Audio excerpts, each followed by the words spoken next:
Our team at CNBC TV18 gets you a check of all the top stories of the day. I'm Kritika Saxena. You're watching Reporters Diary. But first, let's go straight across to Shireen Bhan for the top story of the day.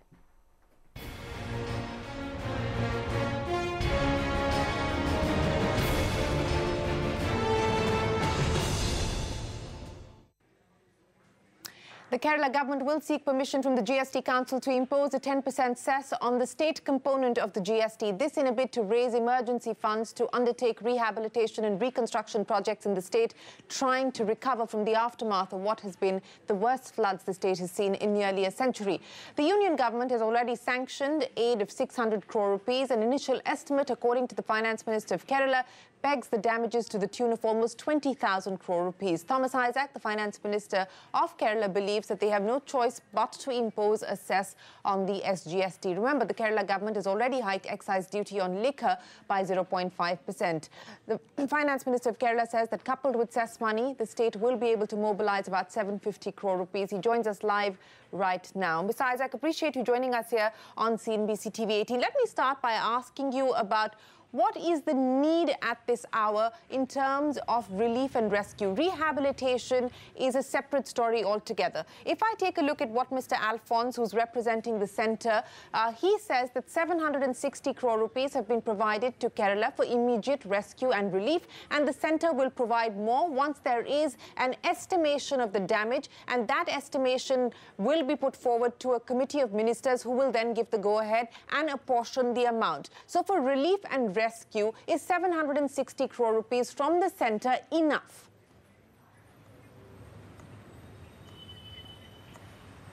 Now, I don't know what he is speaking about 760 crores.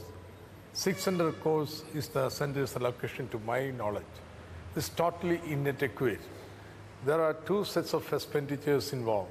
One is the relief measures immediately to be undertaken, which would be current revenue expenditure.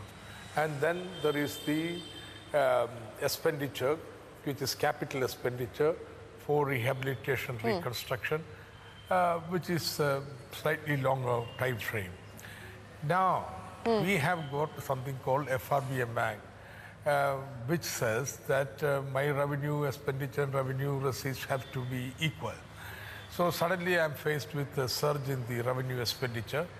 Already I'm facing a big, heavy revenue deficit because GST tax receipts have been much below expectations, and therefore I need to raise the revenue. Now, sorry, Alphonse, calculation is totally wrong. This is not sufficient. My calculations for immediate relief means that 1.25 million people living in the camps. The running of the camps, the way when they go back, they have to be provided some money, their immediate certain compensations and so on, which comes to something like 3,000 crores of rupees. So this 600 crores given by the centre is totally insufficient. Now, centre may have its own problems of fiscal deficit and perhaps not give more grant to state. And therefore, I'm saying, all right, give me the right to have a cess on SGST. It does not affect the industry trade. It does not affect the revenues of centre. So why should they be bothered? There must be this much, at least, federal flexibility to the state to mobilize revenue. That's one. Second, all over the globe, there is a great sympathy for Kerala, and people are coming forward in solidarity to make donations. Now, with also long-standing relations that the Gulf states have with Malabar Coast, and the fact the majority of the population in that country hails from Kerala, they have decided to make a donation. We didn't ask for donation. They decided to make a donation of 700 crores. Now, this is something permitted in the National Disaster Policy of 2016. Yes. Okay, you won't give more money. You say you will consider, but no assurance. Now, the assurance of this kind, you can run a state government. I need assurance, but not just a wish, but a total commitment. That I understand there is some difficulty for them. Then permit me to mobilize my own revenue. Permit me to collect whatever donation that comes in. Now, you don't give money, then we won't allow you to collect money. Sir, you're saying bringing up several issues. Let me address them one by one, sir. Let me start by addressing the issue where you talk about wanting to impose a cess on the SGST. Are you taking this to the GST Council? The next meeting of the GST Council is slated only for September. Are you going to write to the centre and to GST Council members seeking an early meeting of the GST Council to take up this matter of Kerala's decision to want to impose a cess?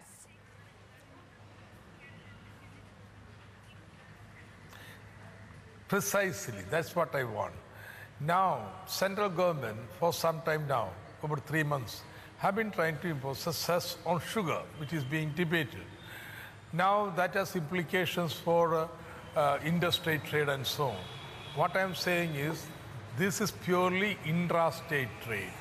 It is absolutely, it's a matter between the government of Kerala and its consumers. And therefore, it shouldn't bother anybody. Because of that kind of flexibility must be there. Now look at me. I am a glorified municipal commissioner kind of thing. What is left for me for additional resource mobilization? What do? We have to depend upon the grant given by the center. There must be certain flexibility for resource mobilization without hindrance to interstate trade. And that's all what I am proposing. Precisely, you are right. No, I intend to take it to the GST Council, right to all state finance ministers.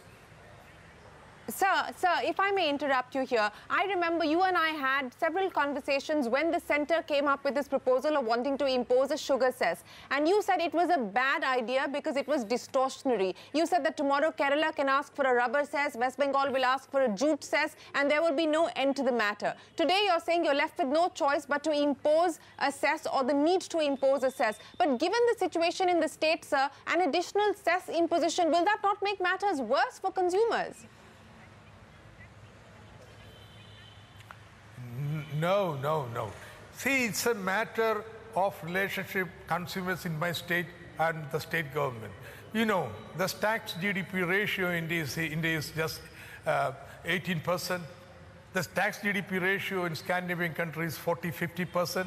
So the extent of the tax burden a region or country can bear is something culturally, historically, and also determined by the expectations they have on the government and the services the government proceeds.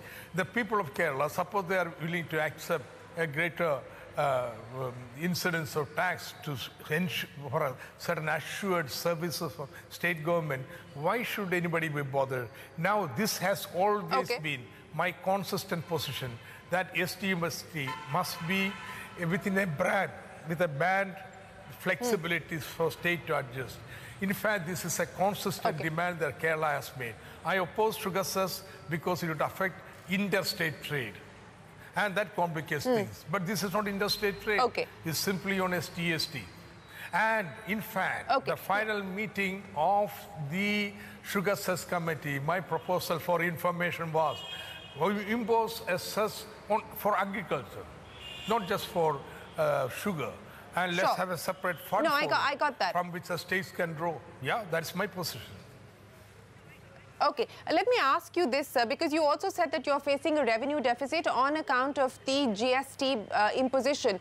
But states are being compensated, sir. You're guaranteed compensation from the centre for 5 years. Kerala gets the compensation. So in that sense, you're not facing any hit on the revenue front. Oh, that's a very sharp argument. But it misses the point that from 2006 to 2013, Kerala's revenues were growing. VAT receipts were growing at 20% per annum. See. Then it decelerated.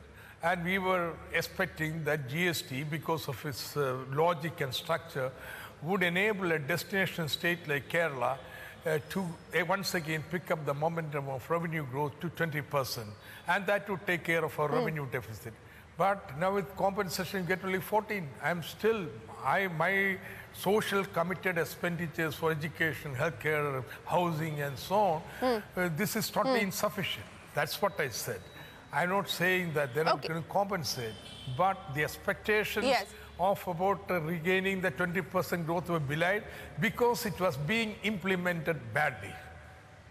Nothing could have been worse than the kind of implementation process we had for GST.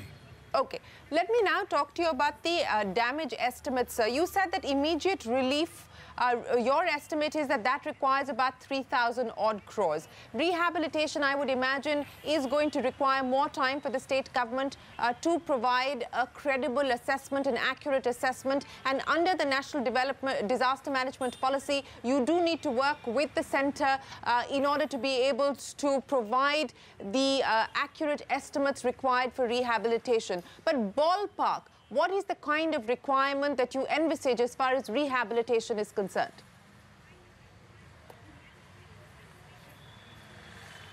Well, our present last cabinet, in fact, a note was discussed, and we've put the estimate around 25,000 crores. There are other major programs of investments, infrastructure development going on. So that is also to be taken into consideration. Still, the amount required was something like 25,000 crores. Now, we don't expect central government to give us a grant. This, we are saying, raise our FRBM limit by 1.5%. Anyway, for 2008, this has been wantonly broken by central government and much less by the state government.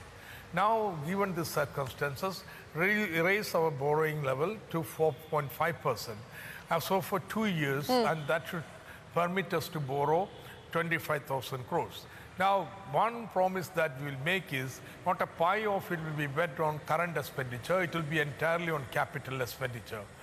With that commitment, I think, and we should also look out for soft loans from multilateral agencies and World Bank. Given the kind of sympathy for Kerala, I am sure we should be able to find soft loans enough and have a viable program. Yeah. Okay, so you are looking at soft loans as well from multilateral agencies. I want to go back to the issue of foreign assistance, and you're right that the National Disaster Management Policy of 2016 does provide for foreign assistance if it were to voluntarily be provided, but that is a decision that the central government has to make. And so far, consistently almost over the last 15 odd years, the centre has preferred not to rely on foreign aid. Now, the centre is saying that we are not saying no to Kerala's requests or Kerala's demands. We have given 700 crores, 600 crores according to you, 760 crores according to Mr. Alphonse for immediate relief. And we will assess the damage and the rehabilitation required and provide more as and when we have credible, accurate information. So why make this one-up-man show between the government of India and UAE and embarrass the government of India? And now, we didn't ask any government, foreign or inside India, for support. We didn't make a plea. They voluntarily, seeing the misery in Kerala, made this offer. Now, you're asking why we respond to central government. Why should the central government have immediately responded? There is in the national policy a provision for that. Give it a concerted discussion. Call the state government for a discussion, look at it, then take a position, you see. Instead of that, it was the immediate response of central government, no. Now, that is where they made the mistake. And then, therefore, I certainly had to respond, our government had to respond, our CM responded. It's not we started this. The central government, instead of studying the issue carefully, given the fact that it was not against the national disaster policy, they should have at least discussed with the state government. Now, without that, it is the centre who has taken a confrontationist line, not we. And we are still, what has our CM said? Our CM has said, well, we will write to the PM, we will appeal to the Prime Minister. That is what we are going to do. So, are you now, have you decided, because Mr. Vijayan left it a little open, saying that we'll think about whether we want to appeal the decision and take this up with the Prime Minister. Has the state government decided to ask the centre to review its decision not to accept foreign aid, especially from the UAE? Now, this has happened after our last cabinet meeting. We have every weekly cabinet meeting. So definitely in the next meeting we'll be considering that. But what I read from the statement of the Chief Minister was that Kerala is keen to get as much help as possible. Because you see, central government, as a finance minister, I understand, they have the constraint. I'm not going to say central didn't give 2,000 crores as grant. Because already fiscal deficit of the central government is window dressed. Actually, it is more than 4%, and therefore, possibility of increase in the fiscal deficit is going to have impact upon even a foreign exchange crisis. So, therefore, we understand there are limitations of central government. We did not a statement was made by the CM blaming that you have not given what we asked and ridiculing it. No, we didn't. We understand the constraints, but then don't stand in our way. Hey, you can't. You have certain limitations. You can provide money as much as you want. Then why do you hinder somebody else helping Kerala? Okay. All right. Mr. Isaac, we continue to wish you luck, sir, and appreciate you joining us here on CNBC TV18. Thanks very much for the latest update, and we will keep checking in with you for more on the rehabilitation efforts in Kerala. Finance